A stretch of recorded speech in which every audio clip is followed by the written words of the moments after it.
Hey, good afternoon, everybody. So here is our weekly lecture that I'm going to be giving you for the week, and so that you can make better understanding of the text that we're going to be going over.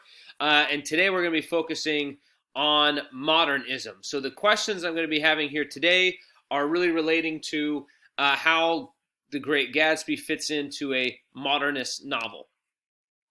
So several years ago, there was these little meme formats when I first made this, in which it was what people think we do, what our parents think we do, what police we think. So look at this one on teenagers. It says what our teachers think we do, what our parents think we do, what our police think we do, what old people think we do, and what we think we do. When really, what all you're doing all day is this, right?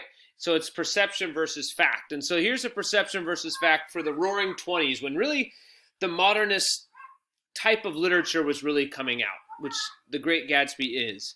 And this is what the 1920s, what our perception of it is, right? If you ever see anything on the 1920s, they're called the Roaring '20s, and people think that it's a bunch of people partying and organized crime and speakeasies and dance clubs and new music and jazz and all that stuff. And while it did have this going on, based on what the modernist revolution and the modernist movement for literature was not just this, but more this side of things. This is also when the Great Depression was starting to take hold in the late 20s. Crowded urban areas, people living, yes, very lavishly and with a lot of wealth, but at the same time, lots of people living in poverty, lots of people living on top of each other, an increase in crime, an increase in fear of other people, just a lot of other things going on that's different than our normal perception. So how we normally characterize modern literature, and I'm not talking about modern literature meaning it's going on right now. I mean modern literature in the sense that that's the time period that it's called.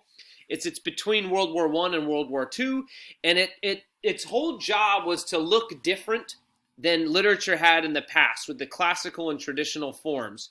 So we've talked a lot in class about Romantic period, and we've even read a novel from that period, and going away from Romantics was modernists. And they were trying to be different than kind of how literature was before. That's really how everything is.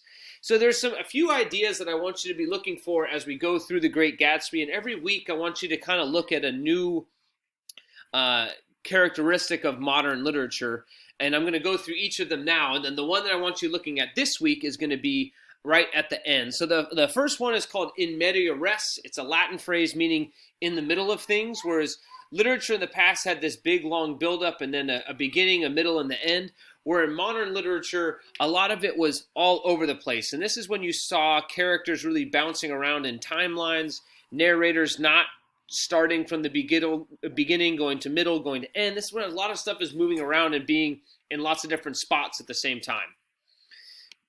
Another thing that we find a lot in modern literature is this topic of fragmentation and alienation.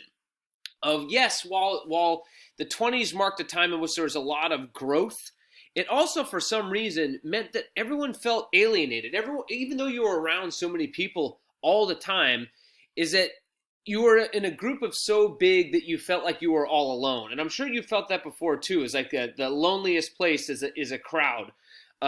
So there was this big focus in modern literature on this focus on a struggle to make relationships.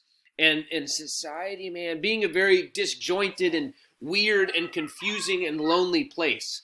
Rather than, the Romantic period, which was all nature and spread out and being alone and being out in the wilderness to find yourself. This modern period was more, holy crap, we're by ourselves and the world is kind of a bummer of a place.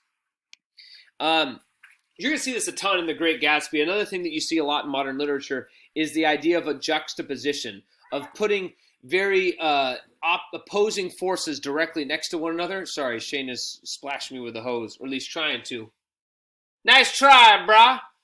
Is that two unlike concepts putting directly next to each other to create kind of a contrast. You're going to see that later this week in the chapter describing the Valley of the Ashes. I'll save that for another question another time. But of two very different things right next to each other in order to show just how different they are. In The Great Gatsby, you're going to see wealth and poverty directly next to each other. You're going to see romantic love next to kind of traditional societal love, right next to each other.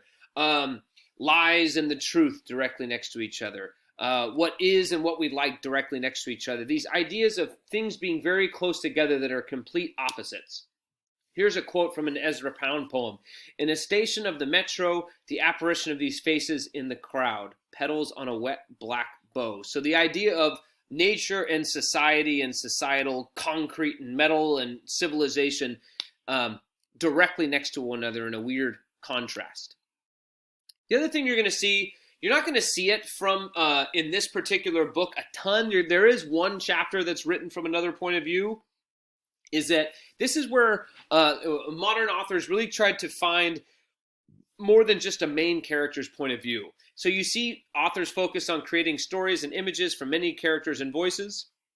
You start to see chapters in books being written by different narrators talking about different parts of a story.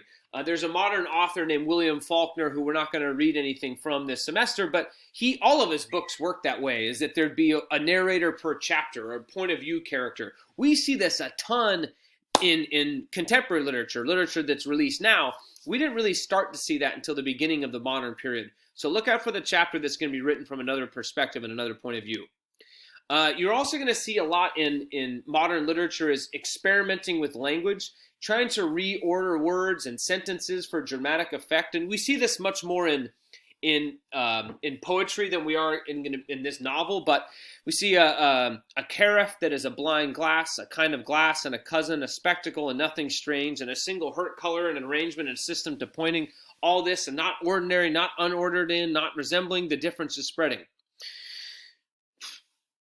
A lot of just experimentation, trying to be different. That was the whole purpose, right, of this modern movement, is just to be different than where we used to be and how things used to be written and how things really used to be expressed. So be on the lookout for that. That's going to happen in the ways that characters talk to each other. Next is stream of consciousness. We're going to see this too.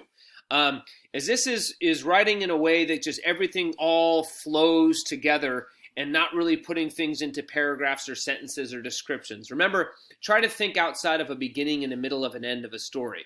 So this is from Ulysses. It's James Joyce. He was an Irish author during the modern time, in which he said he listened to her licking lap, ham and eggs. Nah, no good eggs with this drought. Want pure fresh water. Thursday, not a good day either for mutton kidney at Buckley's. Fry with butter or shake of pepper. Better a pork kidney at Dolgad's, and while this kettle is boiling, she slaps slower than licking the saucer clean. You get it. Weird, right? It's different. It's more stream of consciousness, the way that you would write in a diary, more than you would in a book or in a novel or in a poem. But that's really got its shape here. Here's another one, other than alienation and loneliness, is that you have this idea of dissolution and despair. So again, like I brought up at the beginning, is that oftentimes we see a bunch of partying and drinking and music and dancing and all this cool new stuff that's happening in the United States and around the world during this time period. But the book that you're going to read during class, as well as other things we're going to read from this time period, is that maybe life kind of sucked more than we were presenting on. Is maybe even being wealthy had its drawbacks. Maybe being successful had its drawbacks. Maybe having what everyone thought was this American dream and this nice, pretty lifestyle, maybe this wasn't as enjoyable or even as attainable as many people would suggest. So be on the lookout for that, especially in the coming chapters. Probably chapter 3 will really get into this one. And that's it.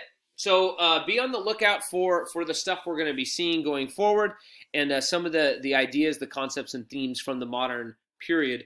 Try to look for that in The Great Gatsby. Thanks.